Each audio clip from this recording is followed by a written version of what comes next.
सामान्य लोगों को भी भगवान मिले हैं निर्मलता के कारण, मन की पवित्रता के कारण। ये हमारे राधे श्याम शिवपुरी से आए हैं, मध्य प्रदेश में है शिवपुरी, और उत्तर प्रदेश में है झांसी, है ना। झांसी और शिवपुरी के बीच में करहरा एक जगह है, करहरा। और उस गांव से गली से अंदर निकलो तो रास्ते में बिहारी जी का मंदिर है। प्रामाणिक बात बता रहा हूं, बिहारी जी का मंदिर अभी भी है। और बिहारी जी के मंदिर के ठीक बगल में एक मकान है जो जीर्ण हो गया है। एक महात्मा ने महंत जी से पूछा कि इसकी कथा क्या है, तो उन्होंने अपनी पीढ़ियों पहले वाली बात बताई। ये बात उन दिनों की है जब बिहारी जी के महंत थे श्री रज्जबदास जी महाराज।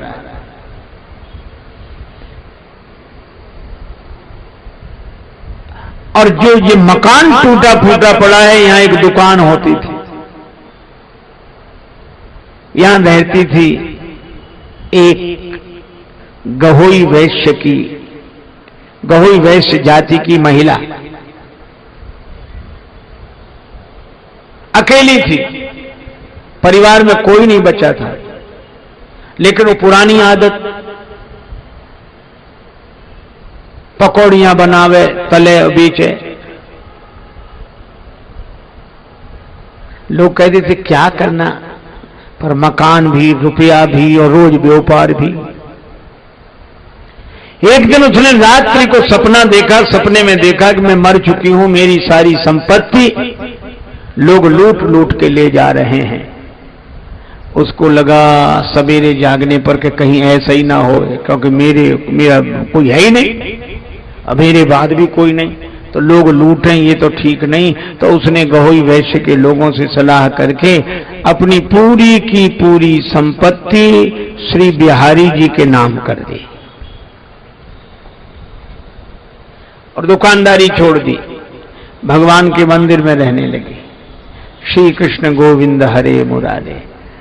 जो हाथ बेसन में सने रहते थे वो ताली बजाते, जो आंखें ग्राहकों की प्रतीक्षा करती वे आंखें भगवान श्री कृष्ण को देखती, बिहारी जी को देखती। जिंदगी बदल गई। महंत जी मितव्ययी थे, वो ऐसे ही बहुत हाथ बंद करके रखे। एक दिन देखा तो दूध पी रही थी वो, शाम को महंत जी ने दूध दिया गिलास में, तो वो दूध पी रही थी, कुटकुटाए। महंत जी बोले तो कुटकुटाती क्या है ये दूध में? बोले महाराज आप इसमें मेवा ज्यादा डाल देते हो। महंत ने सोचा हम और मेवा डाल, हम चीनी डाल देते यही बहुत है, मेवा। माथा ठनका। दूसरे दिन देखा वो दोपहर को दाल परोसी गई तो दाल में घी तैरता दिखाई दे। महात्मा बोले ये कहां से आया? महाराज आप ही तो लाते हो दाल में घी। उनको लगा थाली में घी होना पहले से होना, हम तो डालते ही नहीं। अब महाराज घी बढ़ता जाए दाल में, रोज मेवा बढ़ते चले जाए। एक दिन पुजारी महंत जी जब आरती करे तो उन्होंने देखा कि भगवान बिहारी जी के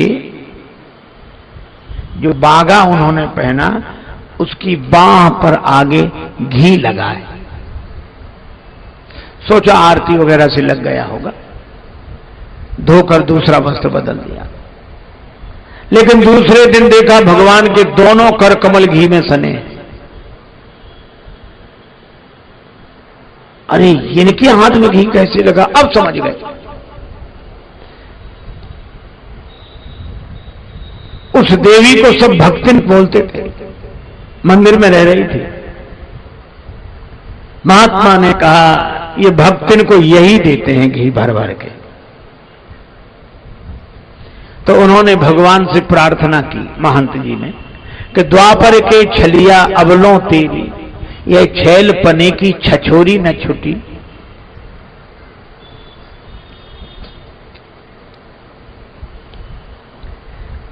काऊ को काम बने बिगड़े ब्रजराज तेरी, बरजोरी न छुटी। और ग्वाल सिंहासन पे तुझके भयो ठाकुर हूं पे ठगोरी न छुटी। आज यही बिनमो कर जोर ब्रजराज तेरी, यह चोरी न छुटी।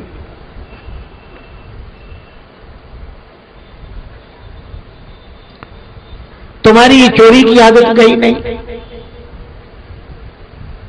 अरे मैं इसलिए थोड़ा ही करता हूं कि किसी को न दूं, लेकिन चीज रहेगी तो मौके पर काम आएगी, महात्मा आएंगे, जमात आएगी, खिलाएंगे पिलाएंगे। अब रोज खर्च कर लो तो इसलिए मैं करता, इसलिए आप ऐसा न करो।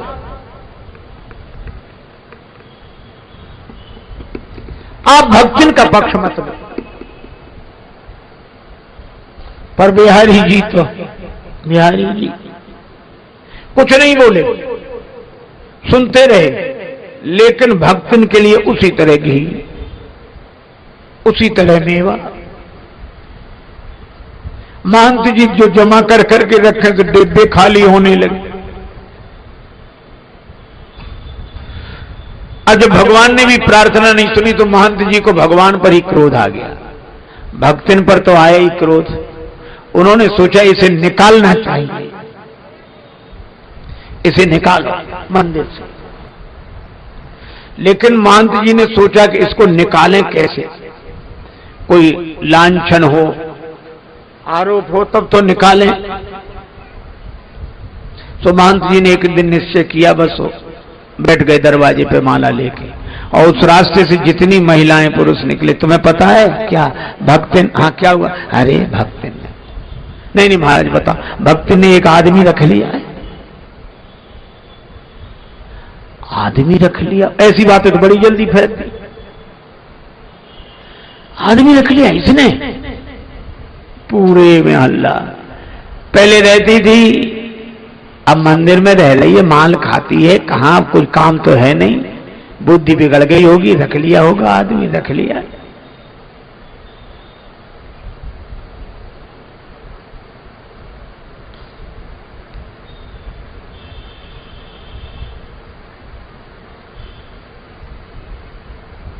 पूरे गांव में चर्चा हो गई।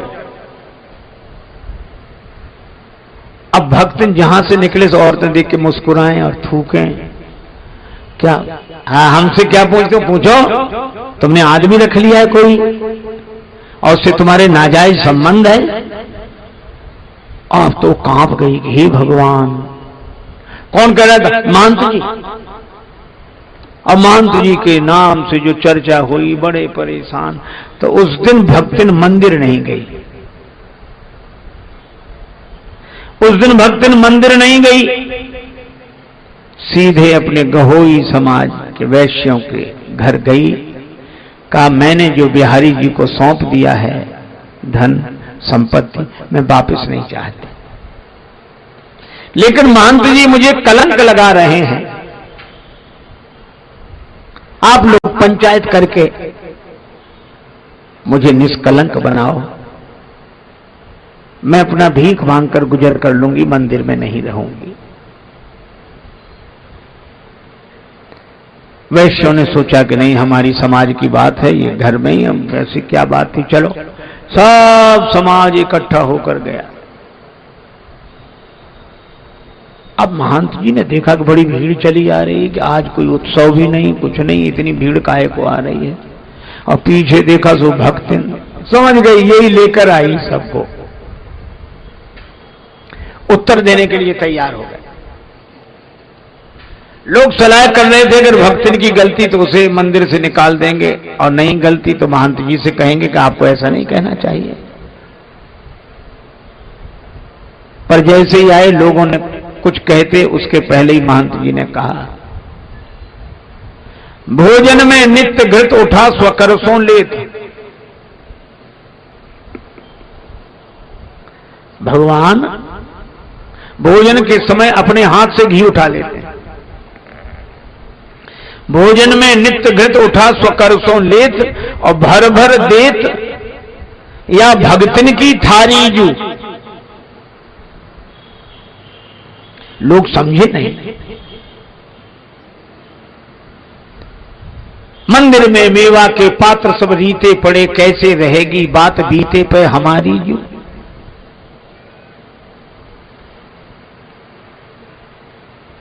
भोजन में घी उठा उठा के इसकी थाली में परस देते हैं। मेवा के सब पात्र रीते पड़े हैं। तो ये कहो कि चोरी करती है, पर आपने दूसरा कलंक लगाया। महंत जी बोले ये चोर नहीं है, फिर जो दूसरा कलंक लगाया सो चोरी नहीं करती है, सच्ची ईमानदार।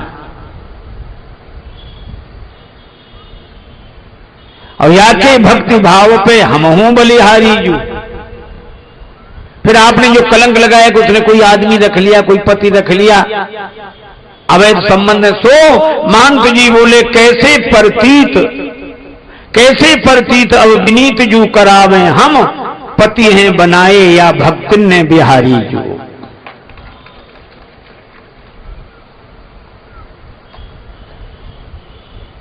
इसने बिहारी जी को अपने बस में कर लिया, वही इसके पीछे पीछे लगे फिरते। तो हम क्या गलत कह रहे हैं? बिहारी जी हमारी सुनते नहीं, उन्हीं से पूछो। उन्होंने तो जिंदगी भर गोपियां तारी हैं, सो इस गोपी को का सहयोग करने लगे। लोग आए थे, भक्तिन देव निकाल, पर ठगे गए यही ठौर पे भयो और ही हाल। सबके आंखों में आंसू थे। उन्होंने कहा कि बाबा अब भक्तिन की चिंता आप न करें, हमारे इतने परिवार हैं, ये जिस परिवार में पहुंच जाएगी वहां के लोग इसे भोजन करा के अपने को धन्य मानेंगे। जिसका भगवान से नाता हो, ये झूठा कलंक ही सही। नारो सजनी अनमनी भरव न नीर ससंक, और बड़े भाग नंदलाल संग झूठो ही लगत कलंक। ठीक है महाराज प्रणाम। भक्तिन बोली अब मैं नहीं जाऊंगी, यहीं हूं। दोपहर को भोजन के लिए महंत जी आए लेकर, मना कर दिया, मेरा स्वास्थ्य ठीक नहीं भोजन। हाँ काहे को करेगी हमारा भोजन, कल से तो तेरा सेठों के यहां, बड़ों बड़े सेठों के यहां निमंत्रण है। शाम को दूध लेकर आए, नहीं पिया।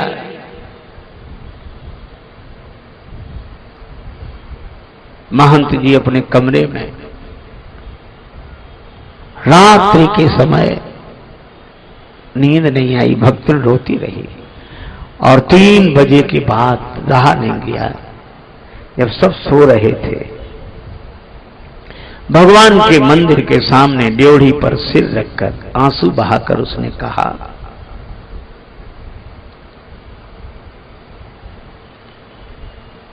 नाथ को नाम कियो बदनाम,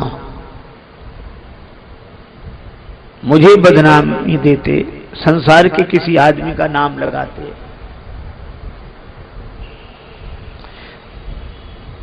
नाथ को नाम कियो बदनाम, विरागिन सोन विवाद बढ़ाम। और आपके हाथ से पाए प्रसाद, कहा अब और के हाथ से पाऊं। आपके हाथ से प्रसाद मिला, अब क्या किसी के हाथ से पाना।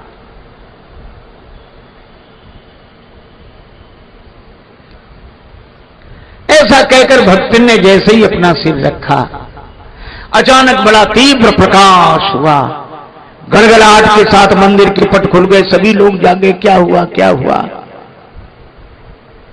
महंत जी भी रोते रोते, सब लोग, सबने देखा भक्तन के प्राण बिहारी जी के चरणों में लीन हो गए थे।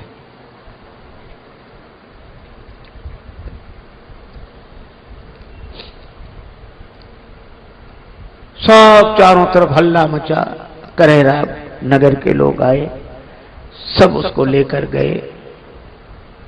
वहां एक नदी है करेरा, महुअर या कोई महुअर नदी, उस नदी के किनारे उसका दाह संस्कार हुआ, वहीं उसकी समाधि बनी। महंत श्री रज्जवदास जी जब तक उस मंदिर में रहे, नियम था भगवान की आरती करने के बाद छत पर चले जाते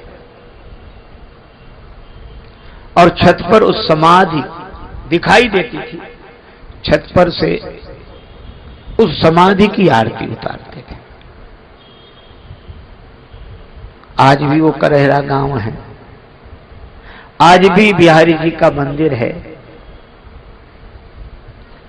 बगल में वो खंडहर है, लेकिन भगवान की लीला ऐसे ही भक्तों के साथ होती है। निर्मल मन जन सो मोहि पावा, वह और कुछ नहीं बनी, साधु नहीं बनी, स्वामी जी नहीं बनी, महात्मा नहीं बनी, वह तो राम जी की बनी, बिहारी जी की बनी। देह के माला तिलक, देह के माला तिलक और छाप नहीं किसी काम के, प्रेम भक्ति के बिना नहीं, बिना नहीं, प्रेम भक्ति, प्रेम भक्ति के बिना नहीं नाच के मन भाएगा, कोई परम पद पाएगा, कोई परम पद पाएगा, कोई